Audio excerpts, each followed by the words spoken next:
welcome to Beyond Belief Sobriety.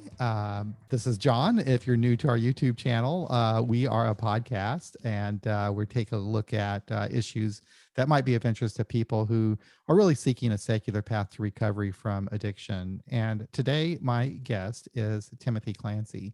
He is an independent cognitive behavioral therapy counselor who specializes in self-destructive behaviors such as substance abuse and eating disorders and so forth.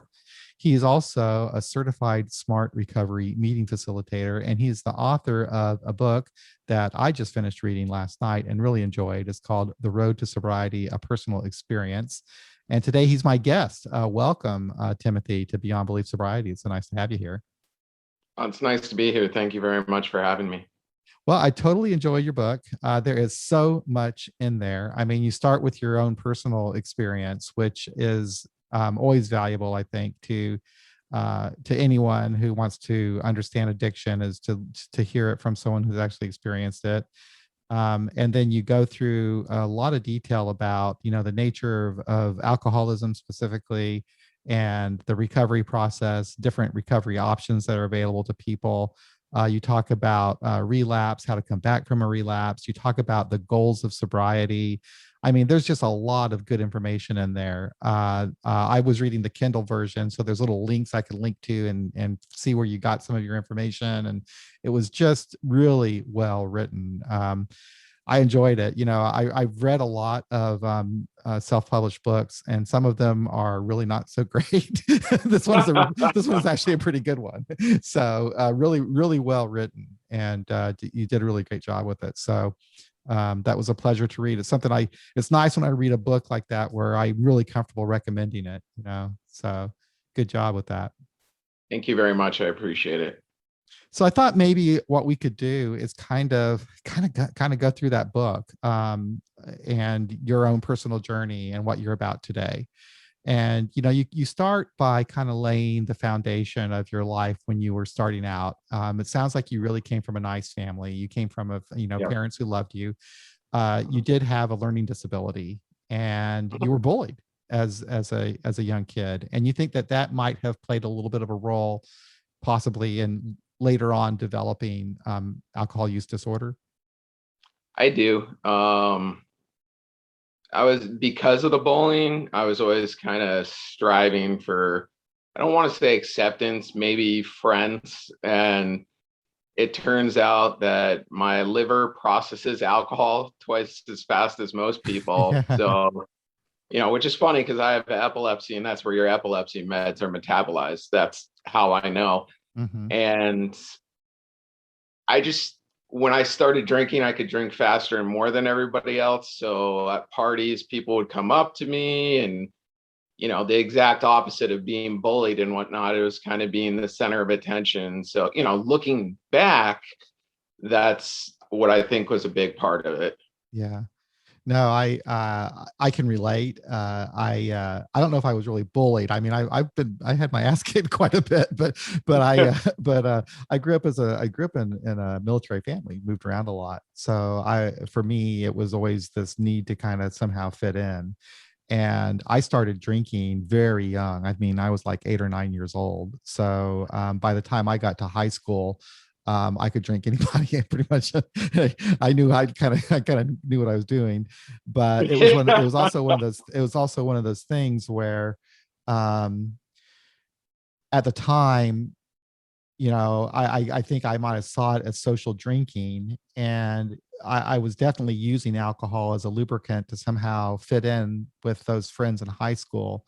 But ultimately, and really in a fairly short time for me, it really distanced me from those people. And the alcohol actually ended up corrupting my ability to form, actual relationships with people. Did you have a similar experience in the end? Yeah, or for me, it went from you're popular because you drink to you cause problems because you drink. Yeah. We'd rather not be around you when you're Right. drinking. So slowly, and then, by then, my disorder had a certain amount of grip on me. So it's, who are you to tell me not to drink? you used to like my drinking. I don't really, you know. Yeah. Yeah. And you talked too about, you wrote about some of the differences um, through that, those phases of our drinking, where you talk about the difference between, just being a social drinker, a problem drinker, and then a full blown alcoholic. Yeah. And, I find that kind of an interesting discussion. I kind of think about this now, kind of like I look at addiction as sort of existing on a spectrum of, of different levels. But I think that was an interesting discussion. And then you also talked about, that's kind of related to that, whether or not a person really needs to hit rock bottom before they decide they're going to get help. And I wonder if maybe you can address that a little bit here. If you can talk about some of the differences between problem drinking, alcoholism, and what actually has to happen for a person to, get to the point to be helped to get into recovery. Let me start with the rock bottom Yeah. concept. I think it's very important to set your own rock bottom. I know I told myself, if X, Y, and Z happens, because everybody was around me was telling me I had a problem. And it was, who are you to tell me I have a problem? Right. So I went ahead and set my own rock bottom. I told myself, if this happens, you're at rock bottom, which was significantly higher than some other people's. You have people out there, no judgment, that rock bottom is living on the side of the street Right. and having to, do whatever for money. Mine was, I defined myself at the time as my work. So mine was, if you get fired, you obviously have a problem with alcohol now. I ended, which is funny because I was attempting suicide on a weekly basis, but I didn't really see that as a problem or my rock bottom, because that's not what I had told myself. Yeah. And I think it's healthy for everybody to have a rock bottom, or self-imposed rock bottom, because you're told by AA, by social media, by everything, if you don't hit this, you're not at rock bottom. Right. And I think that's, I think that's dangerous. Isn't that a weird message? If you compare it Yeah. to, like, what if you went to the doctor and he said, what, it looks like you've got cancer, but it has to get a lot worse before we really are able to do anything about this. No, that's a beautiful parallel. We can't do anything because your cancer needs to spread to your pancreas before we really consider it all that bad. Yeah, it is kind of weird. I think that, for me personally, yeah, I think that what happened with me was that the things just fell apart to where it was like, fuck it, okay, I got to do something, but I definitely went through a period of time prior to that where, there were certain things that were happening to me. DWI number 1, that was kind of a bottom. DWI number 2 was a bottom. DWI number 3 was pretty bad, but that alone wasn't it. It had to be losing the job along with that.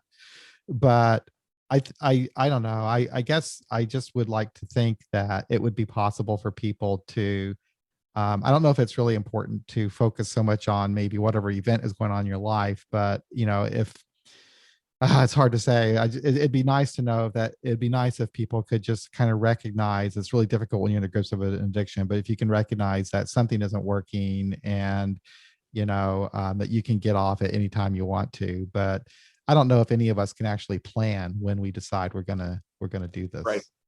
That's the No, weird thing I about it. agree with that. If you, ask me in high school, hey, do you think trying to commit suicide is a bad thing? Yeah. I think most people would say yes, but as you said, the grips of your addiction, it lowers that bottom and it keeps on getting lower and lower. Yeah.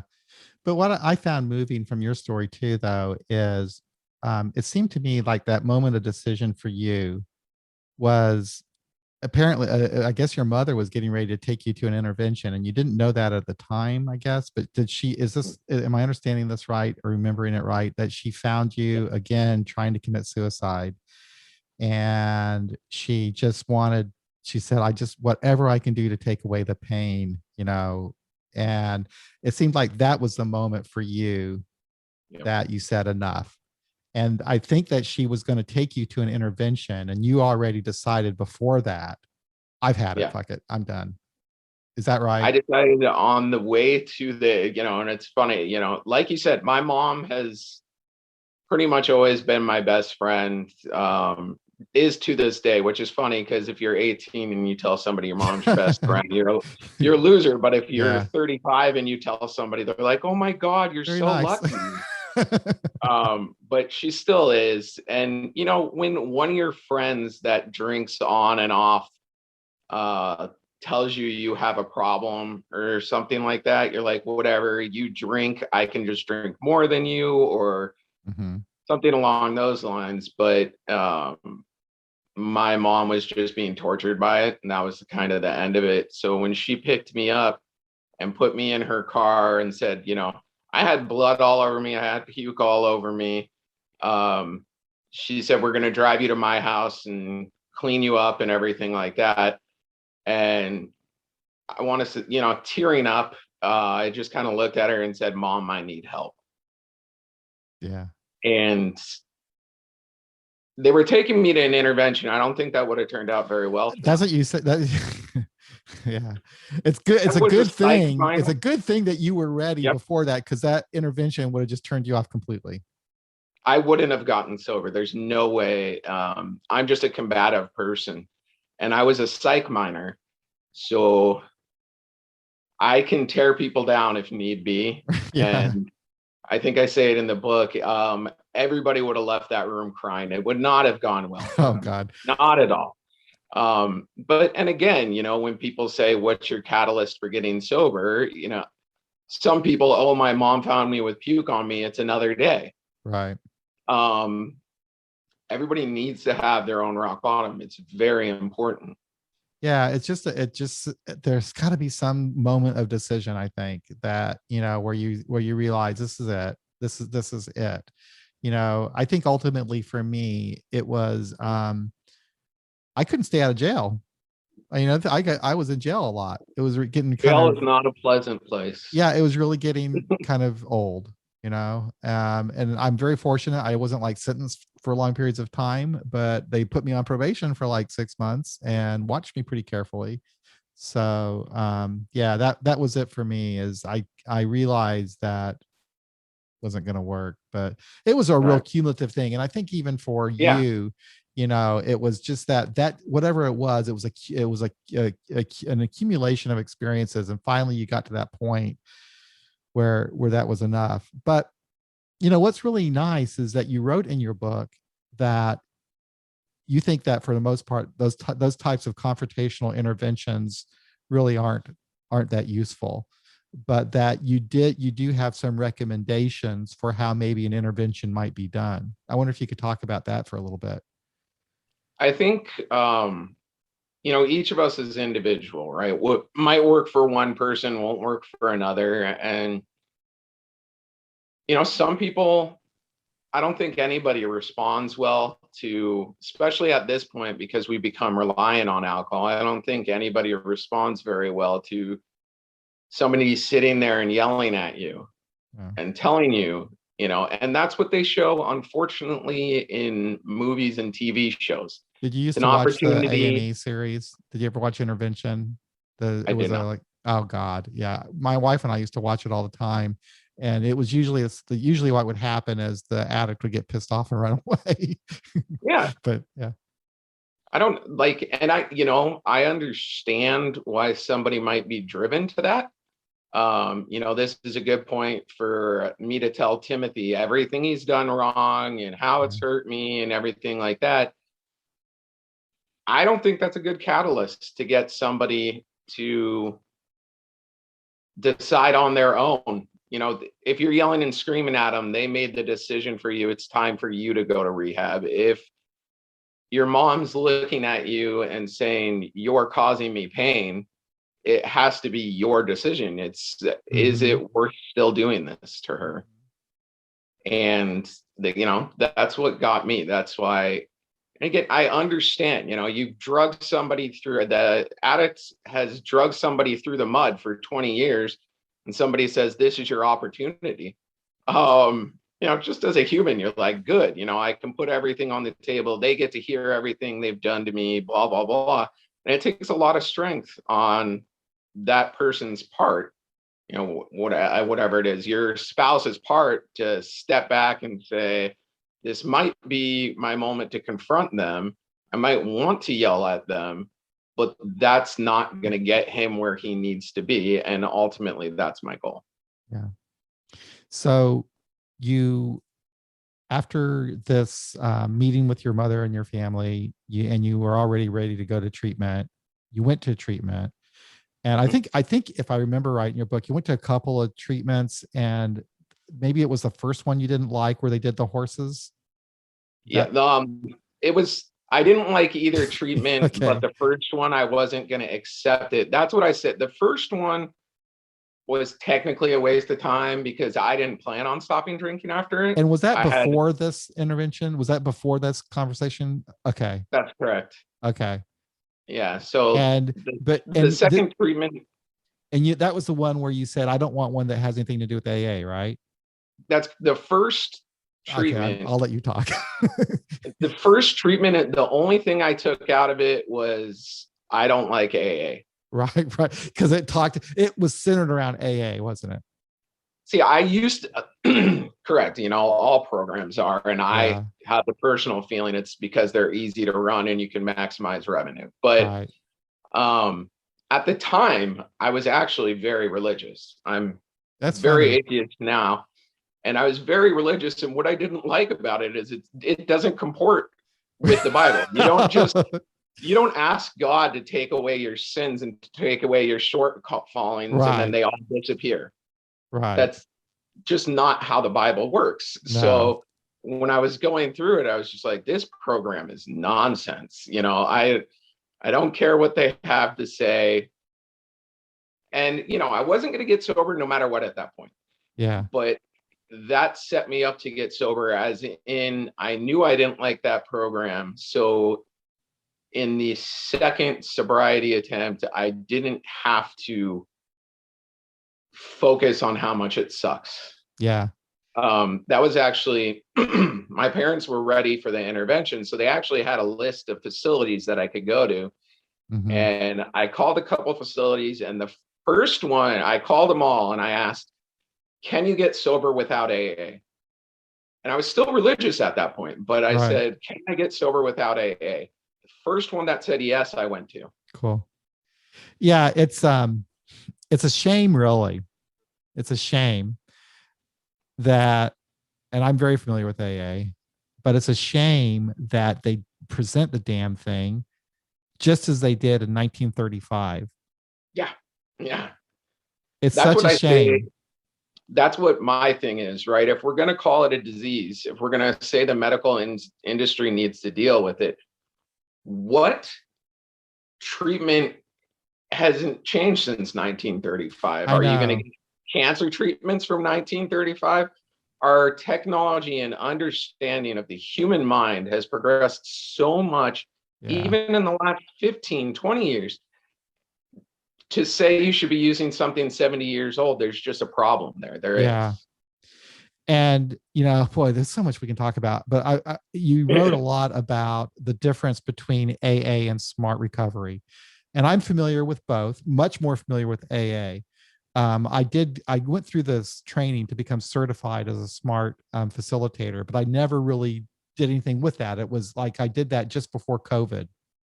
And so I've never actually been to a smart meeting. I've been to some online, but so I have some familiarity with smart, and then I have a lot of familiarity with AA, and AA is kind of complex. It's kind of hard to kind of really pin down, but the fact is that AA is presented with language that was created from people who went through a religious experience in the 1930s. Right.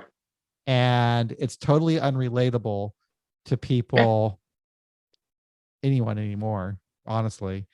Um, you know, so I got sober in 1988, and by then the book that they were using was already 50 years old.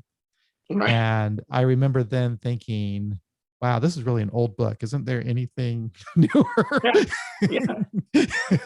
Just Yeah. kind of, and then I started reading it like this. It's kind of weird too. It's like, but that's another story. But It's now it's kind of like, weird too. now it's like 80 years old. Yeah.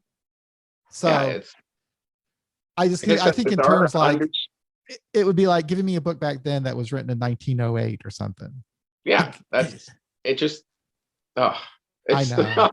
I can So it's a spend a couple shame. of hours on why I don't like AA and how much I I know. don't. And and Well, those are and the really thing, those are entertaining conversations. And I think I'm gonna have you back to have that. I have another friend here who I talk to about that a lot too. I'm just kind of frustrated about it because there's some good aspects to it, but there's the whole presentation of it is terrible. And unfortunately, a lot of the treatment centers are. So anyway, so you didn't have anything to do with that. And then, but then the treatment center that you went to, where that you found it beneficial, except for is I thought that was funny when you talk about the horses. I love that, and it was true what you wrote. You said, you know what? When I get out of here, I'm not going to have a freaking horse. yeah, it's just, I think it's why I'm an independent counselor. I think the industry as a whole is, of course, an industry, so they need to make money. Yeah. But I think to the extent they're set up for revenue generation is absolutely ridiculous. And I think that's why they use A. I think that's why they have horses. If you're taught to rely on a horse, when you go home and you don't have that, what is that going to do besides you say, oh, I get to relapse, a horse isn't here? Right. And again, and if you're telling somebody they're spending $30,000 to send their loved one to a rehab facility, you say, well, what do they get out of $30,000? And they're like, Right. well, you get horses. Yeah. We have all kinds of things here that are proven. And of course, your loved ones, they don't know. Like, they've never been in addiction. They don't know if that's going to help you. The best they can Right. do is talk to the experts that Right. say, this stuff is going to help your child. And, I don't know if you have children. I don't. No, I don't. But I'm told, you want to do anything for Sure. them. You want to do. Sure. So $30,000 is a lot, but if it's going to save your child's life and you're told the only way it's going to work is sailboating trips and Right. horse rides and all these things, you're like, well, I kind of understand why it costs $30,000. Then let's go. Is it at that treatment center where you met the person who told you about smart recovery? It is. It was the two things I say I got most out of that treatment center were, one, 30 days away from alcohol. I was in the Yes. middle of the Yeah. desert. It wasn't an option. Right. So whenever I see recovery facilities like in the middle of the city, it's very, I don't want to say disturbing, but worrisome to me, because you could relapse. You could 2 days in say, I need a drink. Whereas if you're in the middle of the desert, you have to leave and you might die. You Mm-hmm. might get stuck. And the other thing was being exposed to smart recovery. I had never heard of it. Even the facility didn't say anything about smart recovery. It just so happened to be that I met a young lady that told me, there is a secular way there, that is science-based, that you can use. And at that center, we didn't have access to computers or anything Mm. like that. So I didn't get to experience it until I got out. But when I got out, I fully immersed myself in it. I took the facilitator training just so that I could know the program best. Same I here. didn't know. Yeah, I didn't know if I would use it. I didn't know Right. what road was going on. But if you can teach it, you can understand it. That's me too. I wanted to learn about SMART, and so I thought the best way to do that would be to take the facilitator training. And also, I want to have more podcast episodes about SMART. And I do have some contacts, but just haven't really gotten to do that yet. But I think that SMART is a fantastic program. It's a great way for people to get help for whatever their Yeah. behavior is that's Mhm. causing problems in their life. And you're right, it is science based. It's based in cognitive behavioral therapy. But what I like about it is they will change with new information. Yep. But It's a medical, yeah, it's science based, and our understand, science doesn't change, but our understanding of science changes. So to say that this is a disease that requires medical treatment and it's the same for 70 years is ludicrous. right. Smart Recovery is willing to change their publications, is willing to change their exercises as we come to a greater understanding of Right. the human mind and addiction in general. And there really is an emphasis for the individual to be personally involved in their recovery and do the work involved with their recovery. And they're responsible. They own their recovery, and to set their own goals for it. And what a lot of people in AA and maybe even some other recovery programs would find really interesting is there's no expectation that you spend the rest of your life going to SMART meetings. I think they even encourage it. I don't want to say you failed at the program if you're doing it for the rest of your life, because no matter from cognitive behavioral therapy, dialectical behavioral therapy, you can always learn. I practice Yeah, it in that's my true. daily basis, not just with my clients, but on myself. Yeah. Um, eh, It's funny though when you think about the whole recovery journey, that I've been on like for most of my life now, because I got sober when I was 25, and that's a long time ago. But my motives for doing it have certainly changed. So in the beginning, it yeah, was like, man, I needed to get the basics of survival together. I needed to yeah, learn how to hold a job and have a roof over my head and feed myself. And then, over time, oh boy, now I need to, learn how to function in a marriage and blah, blah, blah, blah. And now I don't know. It's like, I'm still doing it, but I'm yeah, interested in, I guess, I'm interested in recovery just as a phenomenon. I'm interested in, yeah. in how it impacts people in every way, and how our society our society is influenced by it, the culture of it. It's just, to me, it's really fascinating. So now I don't know, I don't really attend meetings because I think that I need the meeting so much for my personal growth, but I guess I kind of do. I enjoy them. I don't know, it's kind of complicated, but it's not. I guess I'm at a place where I feel like, honestly, Timothy, that um if I wasn't doing this, I'd be okay. Yeah. I feel like I got my life back. I feel like And I think that's the goal of SMART, is not to necessarily stop go to meetings, but right. to be able to direct your recovery on your own, to make it part of who you are, not to say that you're making not drinking part of who you are, Yeah. but to make the principles of smart recovery who you are. Well, you wrote a little bit about labels, that Yeah. we put on ourselves. Like, it's really interesting that, in AA, at every meeting, you call yourself an alcoholic. You introduce yourself. It's not required that you do that, but it's just kind of the culture. That's what you do. Smart recovery, you don't do that.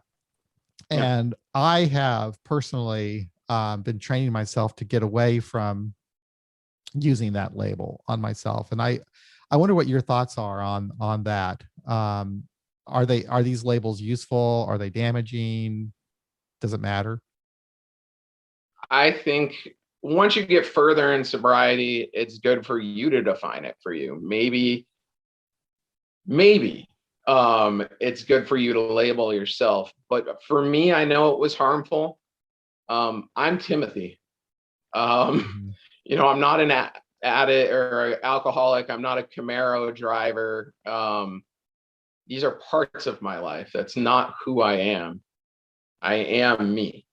Yeah. So when somebody says you're an alcoholic and you're that way for the rest of your life, it's just, for me, it's very off-putting. I don't consider myself an alcoholic in the way that other people present it. Mm-hmm. I'm asked quite frequently, can you drink now? If you say you're not an alcoholic. And I think that what my answer is what people should shoot for, which is, I don't know, but I don't want to try. Right. My life has come to a point where whether I can drink or not, it doesn't hold any good for me. There's no reason for me to. Technically alcohol is poison, and it's really strange that anybody's drinking it. True. But I'm to a point in my recovery where I'm comfortable enough that I can be in any drinking situation. People I know have gotten sober partially because they see me out having fun and not drinking. And they're kind of like, we didn't know we could do that. We didn't know that we could function. You're always told on TV that you can't be around drinking, or your life is going to have to change in some negative ways where it's a good justification to not get sober. And again, individual. Some people can't be at bars. I know in the first year, it wouldn't have been good to me to be at a bar. It just wouldn't have been a smart decision. But eventually I got to the point where I can be out, I can be doing anything. Yeah, in fact, you practice Yeah. in a strip club, right? Is that what you currently do your work now? Is that right? I was just there last night, and I just got a new client last night. Okay. It is, when a dancer hears that somebody can be into that type of environment, and I tell them, I have a few other of your workers as my clients. Yeah. The thought is, I never knew somebody could do this sober. I Wow. didn't know that was even an option. That And really is actually a good thing that you're doing. You probably are in a position to help a lot of people there. yeah, because some people, as I said, some people, you might go through 20 years of recovery and you will not be able to go to a bar, and that's perfectly fine. Right. I just happen to be at a point where I can. And I've always hated strip clubs. I've Yeah. never been a strip club person. Yeah. My first time going in was with my strip club addict friend. And I always rolled my eyes at him because I live 2 hours from him. So if that's what he wants to do, whatever. And first time in there, I made a friend, a real friend, not a, spend money on my lap dances and you're now my friend. And I got a client, and I spent time with her for a few weeks, and I actually ran into the owner, and the owner heavily discourages the girls. If he finds out you're using at his club, you're gone. So I told him what I do, and he said, good, I want you here. Cool. Is drug abuse, is it common for women who work in strip club? Most women, kind of play into the stereotype, but don't. It's a lot of single mothers trying to help their children. Sure. But they don't want to be doing it that way. Right. So they're using drugs and alcohol so they can do it that way, so they can help out their kids. Wow. No, and that's not everybody. Right, There's but some in their young 20s that just want to make money so they can go out and do some heroin. Right. Right. Wow. That isn't, you could write a book about that. It is, and it shattered a lot of and I think a lot of my experiences in sobriety have shattered prejudices that I had. Yeah. You see on TV, these girls are all having sex out the back, and, they're all dirty and love their drugs and stuff like that. And that's, in my experience, not how it is. But when I went to get sober, again, if you would have told me when I got sober, you'd be doing work out of a strip club, you wouldn't be making money, you wouldn't have a family of your own, all these things, I would have said, just kill me now. Oh, yeah. That sounds horrible. But through sobriety, my personal path changed. And I think smart recovery and how I was really opened me up to changing. It has. We didn't really talk about this, but you have a really amazing personal story, in my opinion, in that not only did you start off in life with dyslexia and a learning disability, but you went on to have a very successful career. And you wrote that you had to work like longer and harder than other people, but you were very successful um, in that career. And then you also had a terrible accident. Like to race cars. You had a terrible accident where you suffered brain trauma, and you've had surgeries where you've lost like a third, right, of your Yeah, I don't know brain. if you can see it on the camera or not, but I have a flat spot Wow. right here, and that's from 2 brain surgeries. When I So 2004, I was out racing with my friends. I wrapped a car around a pole, coma for, I want to say it was 10 days. Yeah. My poor parents, they told my parents twice that, he's done. That's it. I was Catholic at the time. There's something called your last rites, where your Hmm. priest comes in and assigns your soul to heaven because you're dead. And I Right. had that happen. It was just, and when I got out of my coma, I was told, you're a vegetable, Wow. deal with it. And that's part of the motivation for me getting better. When somebody tells me I can't do something, I'm going to come full force at it. Yeah. I just found that that story alone was inspiring. Even if you didn't have to overcome addiction, it was all of that background that kind of blew me away. That wow. It was just like really incredible that you were able to achieve what you did. But then in sobriety, like I think that maybe if I the impression I got from reading your book was that, before you got sober, you really judged yourself based upon the success that you were having at work. You really loved your job. You would after committing suicide or trying to commit suicide, you would just wrap up yourself and go to work, you Yeah, know? I would. Yeah, that was, I would literally, I have marks all over my wrists. I would carterize my own wounds so I could get into my office on time. If the suicide attempt didn't work, which obviously it didn't, Yeah. um, I still needed to go to work. Yeah. It was just how I defined myself. I could not miss a day of work, no matter what.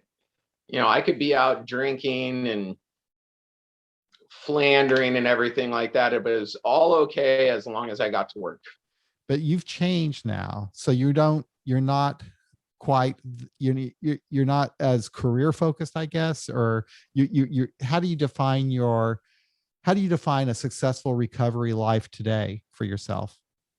For myself, I don't want to sound altruistic. I don't give myself pats on the back, but it's how many people I can help. Okay. It's what can I do? One of the biggest experiences I've had since I was sober is right before I left rehab. There just happened to be, there was a lot of stuff that just clicked. There just happened to be a Christian group that stopped by and said, we're going to Haiti to rebuild. That's right. And we went down to Haiti, and normally I wouldn't be able to do something like this because of epilepsy, Yeah. but they had 2 Army paramedics with them, so it allowed me to be down there. And it just gave me the point of not to ever minimize your own problems, not to ever say somebody has worse problems than me, mine don't count.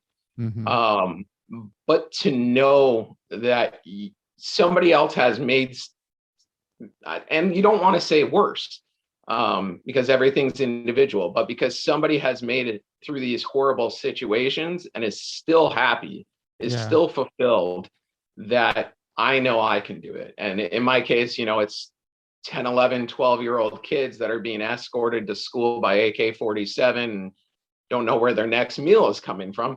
Some of the happiest kids I've ever seen. Mhm. My nieces and nephews are growing up in Newport Coast and throw temper tantrums, Mhm. because they're not getting a toy. Whereas Yeah. these people are able to achieve happiness regardless of the fact. So when I have a problem, I need to address it. It's a problem to me. It needs to be addressed. It can't be dismissed. Yeah. However, that happiness can still be achievable. Yeah. You wrote something that I like about the goal of sobriety. You wrote, the goal of sobriety shouldn't be just to become sober, but to accomplish meaningful feats by being sober. It's not how you went, it's how you came out of it and maintain your status of sobriety. And then you just kind of ask yourself questions, is sobriety helping me get closer to my goals?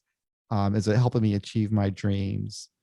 And I think I wish that I think that was probably my focus when I was first starting out, but it was kind of like subconsciously my focus, Right. but I think that is so important for anyone starting out to realize that, you're not drinking for a reason, right?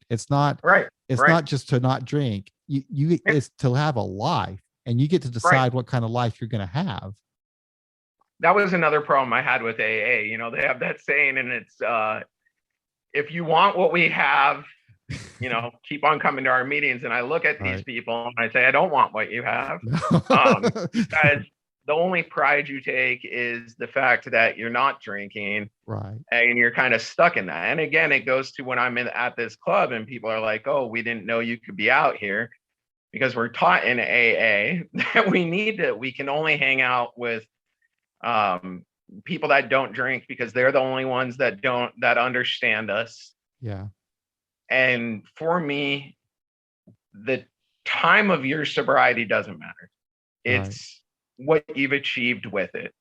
If I'm 10 years sober and all I do is white knuckle it and attend 3 AA meetings a day, and I'm on food stamps and barely getting by, what was the point of being sober? Right. How much better is my life really? Right.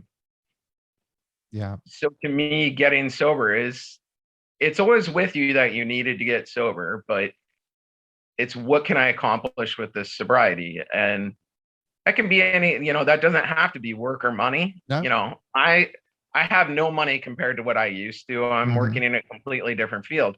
It's, have you accomplished your goals? Right. Nobody else's goals should really matter to you. Right. And that was part of my problem. I was told growing up, if you don't have a wife and child and a big house and a 9 to 5, that you're a Yeah. complete failure. And I Right. think Right. society somewhat raises us that way. It I does. got a vasectomy at age 29. Even the doctor said, I have a rule, which is if you're under 45, are unmarried and don't have kids, I will not do a vasectomy. Oh, wow. And I sat and talked to him for a while, and he said, you know what? I'll do it. Good Uh, for you sound like you're making a level-headed, good decision. You're Yeah. doing, and it's what's important for me. You're doing what's right for you. Correct. Right. And again, get sober, have kids. If that's your goal, if your Right. goal is to have kids, have a family, everything Right. like that. But also know it's perfectly fine for that not to be your goals. Right. Well, again, I've really enjoyed this conversation. I enjoyed your book. I can enthusiastically recommend this book. I really can. There's a lot of good information in there. I never did get around to asking you about some of the things, some of the questions I had of some of what you wrote in there. I'd like to have you back again sometime, and we can Thank talk you. about some of these topics in more detail. I mean, there's a lot of stuff we can go into. Like, there's a lot of stuff to talk about AA compared to Smart Recovery, and some of the some of that I think is really interesting. and the alcoholism as a disease concept. There's a lot of good stuff in that book. But bottom line is, I honestly think that wherever you are in your recovery, this is a good book to read. I mean, there's some, and even if you're not even the person in recovery yourself, there's some good stuff in there to read if you have an addict in your life, that you want to help. So you've done really good work, Timothy. I think that you can feel good about what you've done with your recovery. I think that you're achieving your goals for sure. I was inspired by reading this, and it was really nice to meet you. And I'm glad that you Thank you that very you much. It was nice to meet you as well.